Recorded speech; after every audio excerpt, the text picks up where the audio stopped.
Howards End by E. M. Forster. Chapter 13.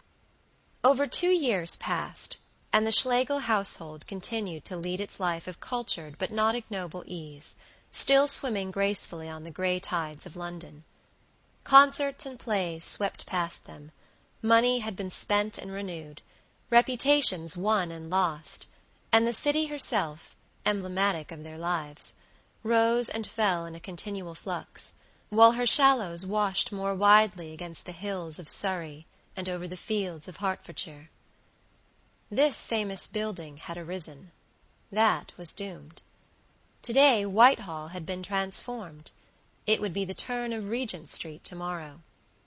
And month by month the roads smelt more strongly of petrol and were more difficult to cross, and human beings heard each other speak with greater difficulty, breathed less of the air, and saw less of the sky. Nature withdrew. The leaves were falling by midsummer. The sun shone through dirt with an admired obscurity. To speak against London is no longer fashionable. The earth as an artistic cult has had its day, and the literature of the near future will probably ignore the country and seek inspiration from the town. One can understand the reaction. Of Pan and the elemental forces the public has heard a little too much. They seem Victorian, while London is Georgian, and those who care for the earth with sincerity may wait long ere the pendulum swings back to her again. Certainly London fascinates. One visualizes it as a tract of quivering grey, intelligent without purpose, and excitable without love, as a spirit that has altered before it can be chronicled, as a heart that certainly beats, but with no pulsation of humanity. It lies beyond everything. Nature, with all her cruelty, comes nearer to us than do these crowds of men. A friend explains himself. The earth is explicable. From her we came, and we must return to her. But who can explain Westminster Bridge Road, or Liverpool Street in the morning, the city inhaling, or the same thoroughfares in the evening, the city exhaling her exhausted air? We reach in desperation beyond the fog, beyond the very stars. The voids of the universe are ransacked to justify the monster, and stamped with a human face. London is religion's opportunity, not the decorous religion of theologians, but anthropomorphic, crude. Yes, the continuous flow would be tolerable if a man of our own sort, not anyone pompous or tearful, were caring for us up in the sky. The Londoner seldom understands his city until it sweeps him away, too, from his moorings. And Margaret's eyes were not opened until the lease of Wickham Place expired. She had always known that it must expire, but the knowledge only became vivid about 9 months before the event. Then the house was suddenly ringed with pathos. It had seen so much happiness. Why had it to be swept away?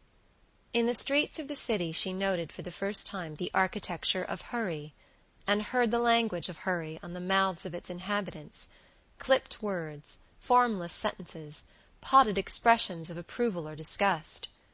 Month by month things were stepping livelier, but to what goal? The population still rose, but what was the quality of the men born? The particular millionaire who owned the freehold of Wickham Place, and desired to erect Babylonian flats upon it, what right had he to stir so large a portion of the quivering jelly? He was not a fool. She had heard him expose socialism. But true insight began just where his intelligence ended, and one gathered that this was the case with most millionaires. What right had such men— But Margaret checked herself. That way lies madness. Thank goodness she, too, had some money, and could purchase a new home. Tibby, now in his 2nd year at Oxford, was down for the Easter vacation, and Margaret took the opportunity of having a serious talk with him. Did he at all know where he wanted to live? Tibby didn't know that he did know. Did he at all know what he wanted to do? He was equally uncertain, but when pressed remarked that he should prefer to be quite free of any profession. Margaret was not shocked, but went on sewing for a few minutes before she replied. "I was thinking of Mr. Vyse. He never strikes me as particularly happy." "Yes," said Tibby, and then held his mouth open in a curious quiver, as if he, too, had thoughts of Mr. Vyse, had seen round, through, over, and beyond Mr. Vyse, had weighed Mr. Vyse, grouped him, and finally dismissed him as having no possible bearing on the subject under discussion. That bleat of Tibby's infuriated Helen. But Helen was now down in the dining-room preparing a speech about political economy. At times her voice could be heard declaiming through the floor. "But Mr. Vyse is rather a wretched, weedy man, don't you think? Then there's Guy. That was a pitiful business. Besides," shifting to the General, "everyone is the better for some regular work." Groans. "I shall stick to it," she continued, smiling. "I am not saying it to educate you. It is what I really think. I believe that in the last century men have developed the desire for work, and they must not starve it. It's a new desire. It goes with a great deal that's bad, but in itself it's good, and I hope that for women, too, not to work will soon become as shocking as not to be married was 100 years ago." "I have no experience of this profound desire to which you allude," enunciated Tibby. "Then we'll leave the subject till you do. I'm not going to rattle you round. Take your time. Only do think over the lives of the men you like most, and see how they've arranged them." "I like Guy and Mr. Vyse most," said Tibby faintly, and leant so far back in his chair that he extended in a horizontal line from knees to throat. "And don't think I'm not serious because I don't use the traditional arguments. Making money, a sphere awaiting you, and so on, all of which are, for various reasons, cant," she sewed on. "I'm only your sister. I haven't any authority over you, and I don't want to have any. Just to put before you what I think the truth. You see," she shook off the pince-nez to which she had recently taken, "in a few years we shall be the same age practically, and I shall want you to help me. Men are so much nicer than women." "Labouring under such a delusion, why do you not marry?" "I sometimes jolly well think I would, if I got the chance." "Has nobody asked you?" "Only ninnies." "Do people ask Helen?" "Plentifully." "Tell me about them." "No." "Tell me about your ninnies, then." "They were men who had nothing better to do," said his sister, feeling that she was entitled to score this point. "So take warning. You must work, or else you must pretend to work, which is what I do. Work, work, work, if you'd save your soul and your body. It is honestly a necessity, dear boy. Look at the Wilcoxes. Look at Mr. Pembroke. With all their defects of temper and understanding, such men give me more pleasure than many who are better equipped, and I think it is because they have worked regularly and honestly." "Oh, spare me the Wilcoxes," he moaned. "I shall not. They are the right sort." "Oh, goodness me, Meg!" he protested, suddenly sitting up, alert and angry. Tibby, for all his defects, had a genuine personality. "Well, they're as near the right sort as you can imagine."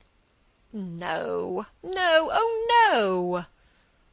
"I was thinking of the younger son, whom I once classed as a ninny, but who came back so ill from Nigeria.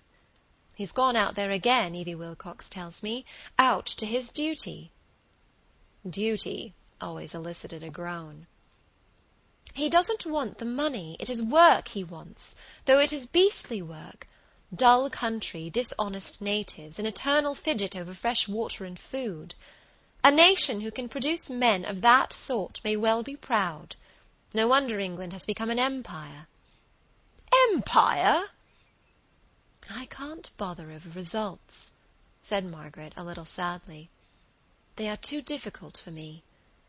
I can only look at the men, An empire bores me so far, but I can appreciate the heroism that builds it up. London bores me, but what thousands of splendid people are labouring to make London—" "What it is," he sneered. "What it is, worse luck.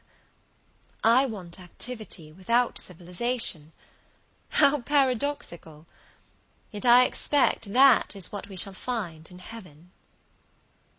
"And I," said Tibby, "want civilization without activity, which I expect is what we shall find in the other place." "You needn't go as far as the other place, Tibbykins, if you want that. You can find it at Oxford."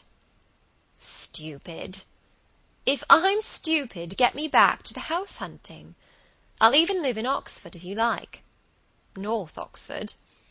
I'll live anywhere except Bournemouth, Torquay, and Cheltenham.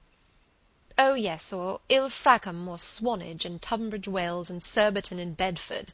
There on no account." "London, then." "I agree, but Helen rather wants to get away from London. However, there's no reason we shouldn't have a house in the country, and also a flat in town, provided we all stick together and contribute. Though, of course, oh, how does one maunder on, and to think of the people who are really poor.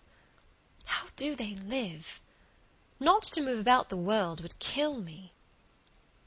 As she spoke, the door was flung open, and Helen burst in a state of extreme excitement. "Oh, my dears, what do you think? You'll never guess. A woman's been here asking me for her husband." "Her what?" Helen was fond of supplying her own surprise. "Yes, for her husband, and it really is so." "Not anything to do with Bracknell?" cried Margaret, who had lately taken on an unemployed of that name to clean the knives and boots. "I offered Bracknell, and he was rejected.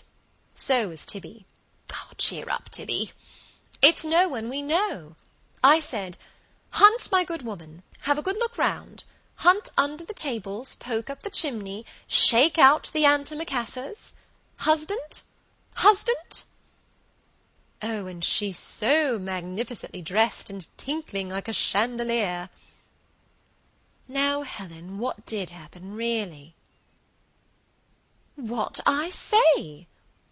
I was, as it were, orating my speech. Annie opens the door like a fool and shows a female straight in on me with my mouth open. Then we began, very civilly. 'I want my husband, what I have reason to believe is here.' No, how unjust one is. She said whom, not what. She got it perfectly. So I said, 'Name, please?' And she said, 'Lan, miss.' And there we were."